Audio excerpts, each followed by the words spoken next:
Set in 1939, this film follows Don Fendler, a lively 12-year-old boy whose adventurous spirit often led him into trouble. The story begins on a summer afternoon, with Don splashing through the river, completely absorbed in his play. The quiet, peaceful moment was suddenly interrupted when his twin brother, Ryan, appeared at the riverbank, calling out for him to come home. His tone carried urgency, making it clear something important had happened. Their father, Donald, had finally returned after months away at work, and it was time for him to make good on his promise, a long-awaited fishing trip. Although the twins were born together, their personalities couldn't have been more different. Ryan was the obedient one, always cautious, always aware of his surroundings, while Don was the wild one, constantly restless, always pushing boundaries. Their father, though deeply loving toward both sons, was notably stricter with Don, seeing the fire in him and fearing that if left unchecked, it would lead him toward trouble. Over the years, Don came to resent this stricter treatment, convinced that no matter what he did, his father would always see him as reckless. The day before the trip, the twins eagerly prepared their fishing gear, their excitement bubbling over into playful talk about who would catch the most fish. But rather than working together, their excitement soon turned into bickering, their voices rising in frustration. Instead of laughing it off, they pushed each other further, their argument escalating until they started throwing punches. Their father, already on edge, stepped in immediately, ordering them to clean the car as punishment. Yet, rather than cooling down, the tension remained, turning a simple chore into another battleground. That evening, as the family gathered at the dinner table, the atmosphere remained tense. Donald, still frustrated, turned his attention back to Don, scolding him for the fight earlier. His words, sharp and direct, carried more than just frustration. They carried comparison. He pointed out Ryan's obedience, his patience, his ability to listen, drawing yet another line between them. Don sat in silence, trying to bite back his emotions, knowing that no matter what, he would never be the twin his father wanted. Then came the moment that shattered Don's excitement. The fishing trip was canceled. Donald had been called back to work in 2 days, leaving no time for the trip. Instead, he proposed an alternative adventure, a 2-day climb up Mount Katahdin with their cousin Henry. Donald reassured them that the climb was easy, designed for beginners, but Don wasn't interested. Fishing had meant everything to him, and climbing a mountain felt like a poor substitute. Frustrated and disappointed, he left the table without another word. Later that night, Don sat alone in his room, unable to shake the bitterness he felt. His mother, Ruth, noticed his disappointment and quietly sat beside him, hoping to ease his frustration. She spoke gently, explaining that their father wasn't as harsh as Don believed. She told him about the day he and Ryan were born, describing the rare moment of vulnerability she had witnessed. The way Donald had broken down in tears, overwhelmed by joy, convinced he had become the luckiest man alive. Don listened in silence, and for the first time, his resentment softened. His father had always seemed cold, distant, but perhaps there was a weight behind his actions, a responsibility Don had never fully understood. The bitterness didn't fade completely, but it began to loosen its grip. The next morning, they set off for the mountain, meeting Henry at the entrance of the campsite. Rather than starting their climb immediately, they decided to camp for the night, using the time to prepare for the trek ahead. As they settled into camp, Henry shared his knowledge of Mount Katahdin, pointing out its deceptive nature. From a distance, the peak looked gentle, almost inviting, but those who had climbed it before knew the truth. It was unpredictable, dangerous, and capable of changing within moments. Henry warned them about the shifting weather, explaining that storms could arrive without warning, turning a simple climb into a battle against the elements. As night fell and the fire crackled in the cold air, Henry turned the conversation toward legend. He spoke of Pamola, a mythical creature that was said to guard the mountain, keeping trespassers from reaching its peak. Its terrifying form was unforgettable: a moose's head, a man's body, the wings of an eagle, and talons sharp enough to tear through flesh. Local villagers believed Pamola controlled the mountain's fury, summoning storms as warnings for those who dared to ascend too high. The next morning, the sky was clear, the conditions perfect for the climb. As they began their ascent, Henry shared critical survival tips, explaining the importance of staying on the marked path.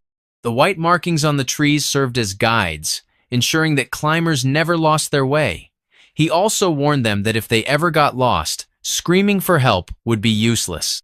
The landscape would swallow their voices, rendering cries for assistance completely ineffective. Hours into the journey, they came across another group of climbers, their expressions tense, their movements hurried. Something wasn't right. Their voices carried urgency, and their warnings cut through the air like a cold wind. A storm had settled over the peak, making further ascent dangerous. The climbers strongly advised against continuing, urging them to turn back before the weather worsened. As the rocky path got steeper and rougher, Donald called for a halt, sensing the weather turning nasty and making the climb way riskier. But Don wasn't having it. He dug his heels in, refusing to back down. He was dead set on proving they weren't just kids following orders, but capable of holding their own. With the wind whipping around them and the looming storm creeping in, he squared his shoulders and insisted they press on, determined to show his father that they had the grit to handle real challenges. 2 hours still remained before they would reach the summit, and Donald knew the situation demanded caution. The worsening conditions convinced him that turning back was the safest option for himself and his youngest son, who had begun to show signs of fatigue.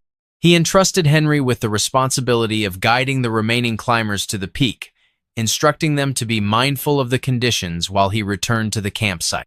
As they continued their ascent, the air grew heavier with the weight of an approaching storm. The winds had strengthened considerably, slicing through their clothes and bringing with them a relentless downpour.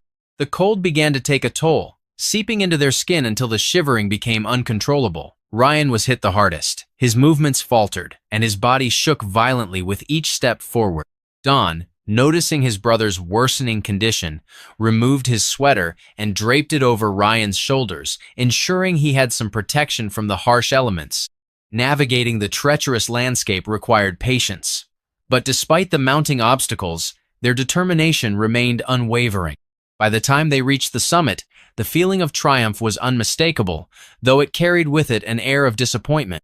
Under normal conditions, they should have been able to see the vast stretch of land below, the forests, rivers, and even the campsite where their father was waiting for them.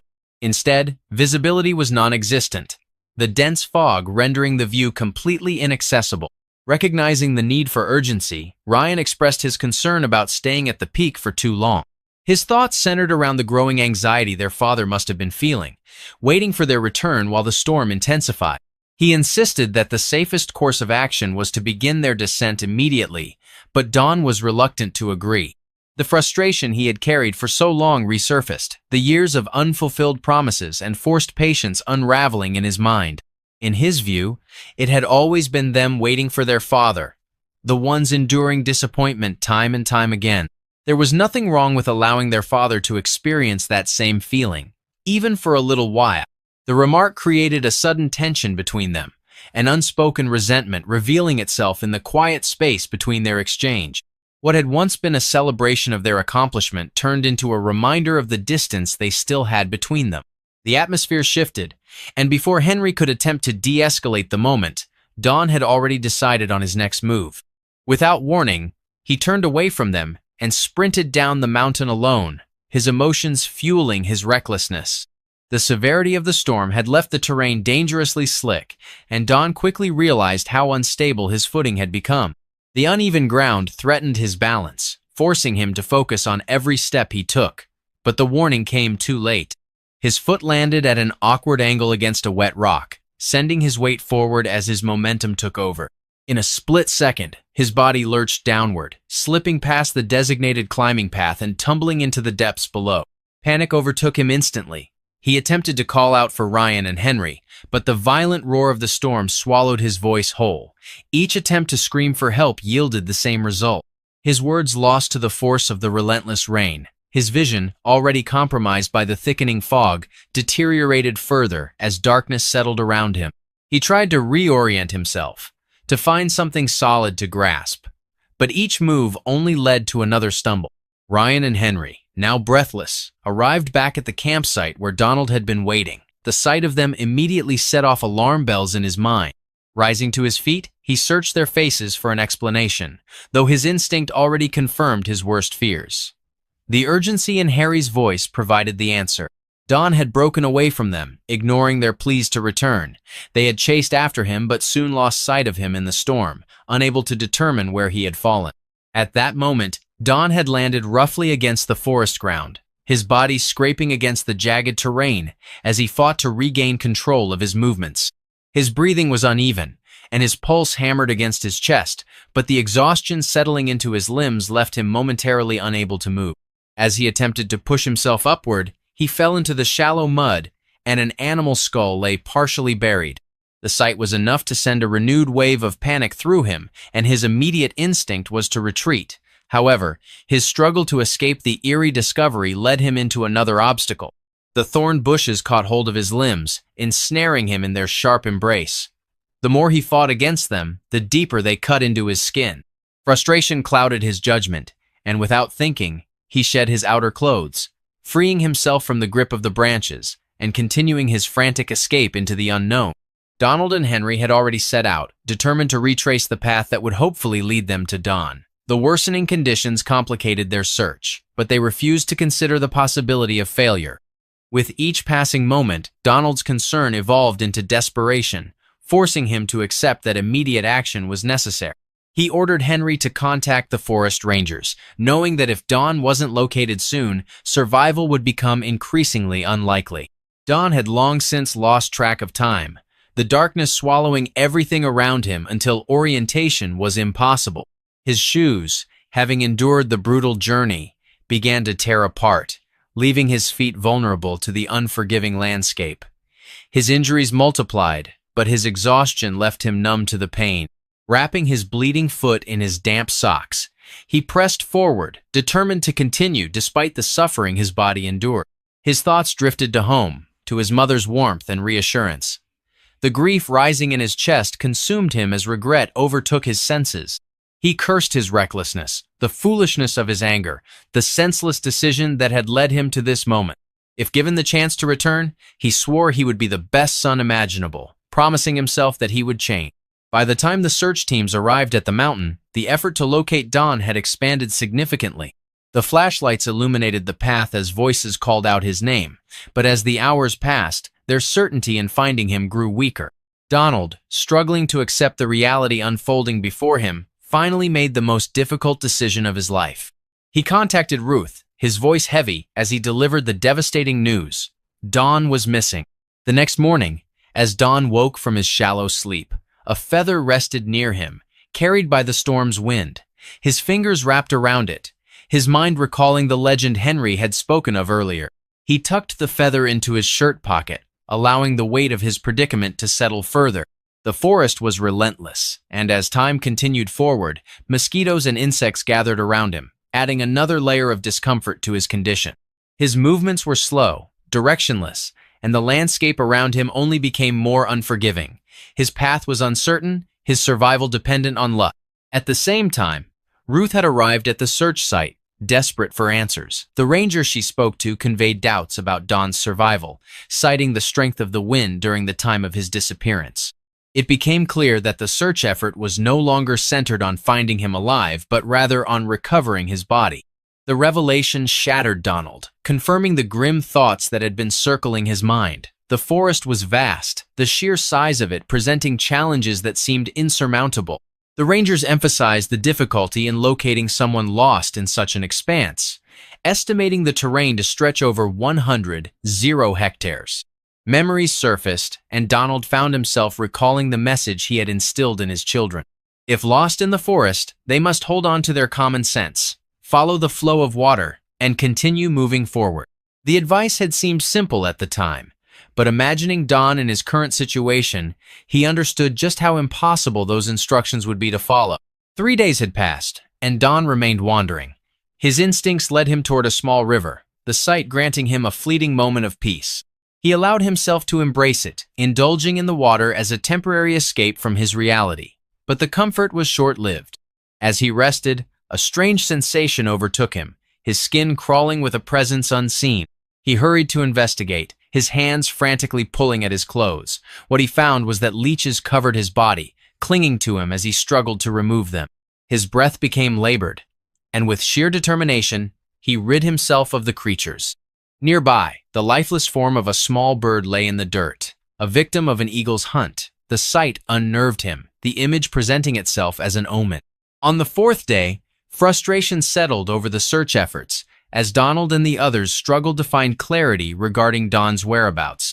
The sheer vastness of the wilderness made the search feel impossible, and the lack of leads began chipping away at their hope. Realizing the need for a wider approach, Donald suggested bringing in a helicopter to cover more ground and increasing the number of volunteers to comb through the forest. Meanwhile, in another part of town, Ruth took matters into her own hands, reaching out to newspapers in the hope that widespread coverage would bring in more hands to aid the search. The urgency in her voice carried through each conversation. She contacted the fire department, the governor, and anyone with the means to help bring her son home. The efforts paid off. By the next morning, word of Don's disappearance had spread significantly, and a large number of volunteers gathered at the search site, prepared to sweep through the forest in hopes of finding something, anything that could lead to Don. Don, on the other hand, had drifted deeper into the wilderness, pushing forward without a sense of direction. Exhaustion clawed at him, but he refused to stop. As he trudged through the dense terrain, his eyes landed on an abandoned mine, its structure worn down and forgotten by time. Inside, he found remnants of old life, objects that hinted at past inhabitants. Cutlery, rusted metal, fragments of wood long since left behind. The sight sparked a deep hunger in him, and his thoughts immediately turned toward finding food. A river nearby seemed promising, and so he attempted to catch fish, hoping to fill the emptiness gnawing at his stomach. But his efforts proved futile. Each attempt ended in failure.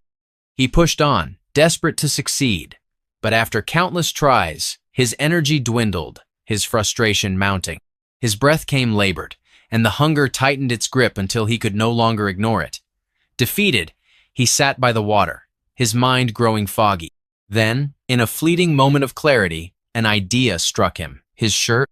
He removed it, folding it into a makeshift net, and tried again. This time, his movements were calculated, his patience steady, and before long, he caught something, a large fish, thrashing against the fabric.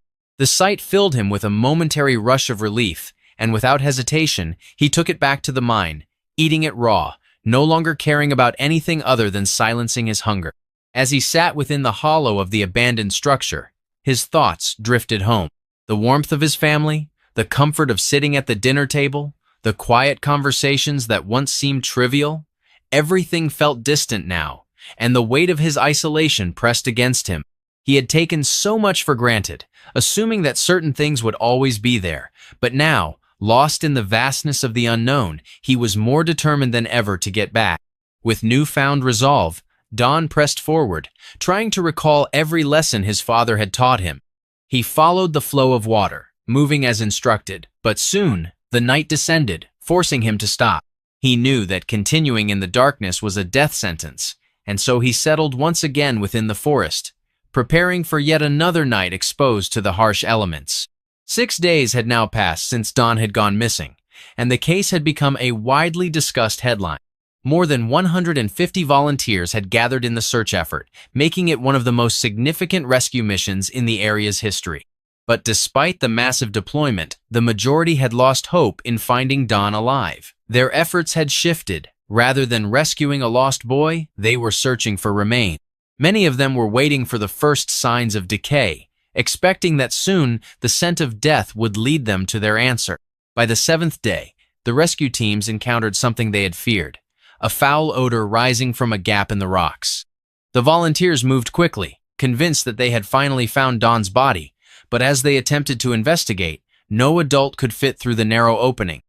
Ryan, present at the search site, volunteered to check. The decision sparked hesitation, as Donald knew the risks, but given the circumstances, he had no choice but to allow it. Ryan was carefully lowered into the gap, the tension thick as everyone waited in anticipation. But soon after, relief spread through the group. The smell had not come from Don's body, but rather from the carcass of a coyote that had perished within the crevice.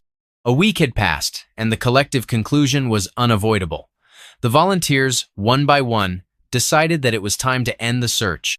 Their resources had been exhausted, and the chances of finding Don alive had long since faded. However, Donald remained unconvinced. Something felt unfinished, and he refused to let go without marking additional locations that had yet to be explored. Don, meanwhile, had reached a point of near surrender. His strength had deteriorated, his body fragile, his mind consumed by delirium. The night had settled once more, and as he curled beneath the cold sky, his eyes landed on an impossible sight. Standing before him, shrouded in shadows, was Pamola. The creature, its moose-like head, its human body, its powerful wings, moved forward, and in that moment, Don felt no fear. Instead, as Pamola wrapped its wings around him, he felt warmth, he felt understanding, he felt something beyond explanation. Within the creature's embrace, memories surfaced. His childhood, the times his father read stories to him at night, the nights he pretended to sleep just so he could be carried to bed. He recalled the moments when, as the years passed, his father had begun to view him not as a child but as someone older, someone capable of independence, and the closeness they once had began to fade. In that absence, he had acted out, fighting for attention, rebelling in ways he didn't fully understand. And now, lost in the vastness of the unknown, he realized how much he had wanted to be seen. Back at camp, Donald awoke suddenly, a feeling of restlessness pulling him out of sleep. An overwhelming urgency took hold, and before he could think, he was running into the forest, ignoring the danger, ignoring the darkness. His body moved on instinct, desperation guiding his every step. But then, in an unexpected twist, fate delivered a cruel punishment. Blinded by panic, Donald collided with a sharp branch, the impact slicing into his left eye. He stumbled back, pain ripping through his senses, and when he finally collapsed, the damage had already been done.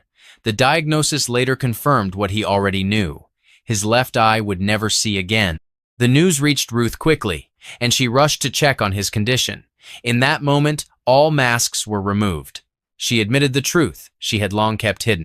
Since Don's disappearance, she had believed, without doubt, that if one of them had to be lost, it should be Don. Not out of cruelty, but because she believed in him. She knew he was strong enough to find his way home. And Donald, weakened but reflective, finally admitted something he had never voiced before. He had failed as a father. He should have embraced his sons when they greeted him, should have allowed them to feel his presence, his warmth. Instead, seeing Don mirror his own stubbornness, he had treated him harshly, believing discipline was the way. And in doing so, he had forgotten what Don truly needed. A father figure, not just a teacher. 9 days into Don's disappearance, his condition worsened. His body barely functioned, his strength waning. But despite everything, he refused to stop walking. His hunger, his fatigue, his injuries, they consumed him, yet he still moved forward. As his vision blurred, hallucinations took hold. Within the dense forest, he saw his bed, appearing inexplicably in the wilderness. The urge to rest overwhelmed him, and as he lay down, his family surrounded him. Their presence felt real, their smiles, their warmth, their embrace. He began to accept it, believing this was his end, until suddenly, his father appeared in his vision. The sight of him was clear, unwavering, and in that moment, his father's eyes, despite the darkness, called him home. The moment Don's eyes fluttered open, the weight of exhaustion pressed down on him, his body aching, battered, barely holding on. The world around him was silent except for the rustling leaves, the towering trees casting long shadows over the damp earth beneath him. With what little strength he had left, he fought to rise, limbs shaking from days of wandering, starving, pushing forward through relentless terrain. His breath came in ragged gasps, each step a battle. But somehow, he broke free from the suffocating grip of the forest. The river stretched before him, its presence a lifeline, shimmering under the afternoon light, and then he saw a woman at the river's edge. Summoning every last shred of energy, he screamed for help, his voice cracking from exhaustion. But it was enough. The news of Don's survival spread like wildfire, a moment of hope after 9 days of uncertainty. The rescue team rushed to the riverbank, lifting the boy from the jaws of the wilderness, bringing him back to the world he had fought so desperately to return to. His mother arrived next, her relief spilling into tears, her embrace tight enough to hold all the fear she had buried for days. It was revealed that Don had walked more than 80 miles, an impossible feat, even for grown men. His survival was a miracle, a story that defied logic and expectation. Taken to the hospital, he was greeted by crowds, welcomed with the warmth of everyone. And then, his father. Donald stood before him, his expression a storm of emotions, but when Don apologized, expecting anger, he was met with something else entirely.